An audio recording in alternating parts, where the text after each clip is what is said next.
Right, all. So today I went over to Manningtree, which is on the border between Essex and Suffolk. Runs towards the western edge of the River Stour, a long way between Harwich and Felixstowe. Basically, is the border, like the goalpost for the River Stour, with the mouth for it, and it comes in. The main reason I went there was to photograph the Ride London event, which was passing through today. Interestingly, when I went onto YouTube to have a look at the routes and any previous 2022 footage, I came across this, the Black Cyclist Network, and once again just shows how black people can basically get away with having their own exclusionary little groups. Again, it's like this one here, where they excluded white people from their own little event. The Black Business Network I keep seeing coming up on the Facebook feed, and it's just racist, isn't it? You want to talk about the genuine definition of racist, that's it.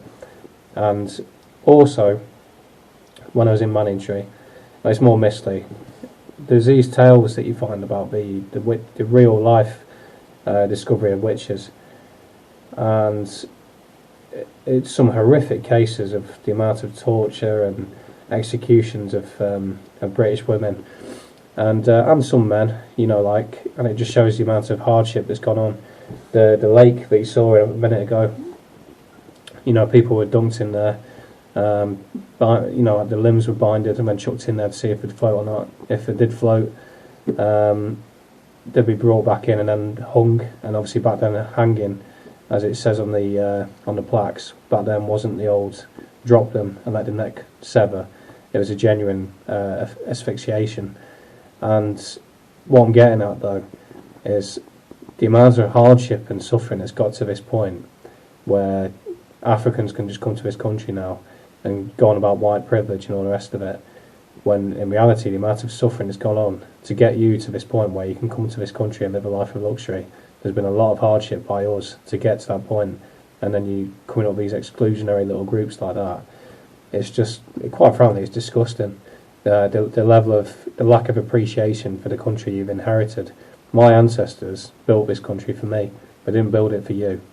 And to make your little groups, and to be fair, you're showing your hand. The people that make these groups and the little black business networks and cycle groups, exclusionary groups, you're showing your hand, so keep at it. You're showing that you don't really want to be part of this country. You just want to come here and have your own little groups and communities and, quite frankly, take over by the back door. And it has to be said, it's going to go down in records in the history books, if they're not altered, of course, which most history books are being altered, by Africans complaining about racism and hurty feelings. And it'll go down as one of the most pathetic backdoor colonisations of any country. At least back in the day, people used to turn up with swords and shields. Now it's all about hurty feelings and words. It's pathetic. And that's all I want to say on that. So, and further, just want to add in there, I came across this by the Misty Towers, and English heritage. I'd just like to say, you can go fuck yourselves. You're not preserving English heritage at all, because like the fake Conservative Party that runs this country, you're not about conserving the original population, you're about replacing it. So you can go fuck yourselves. That's it. Cheers.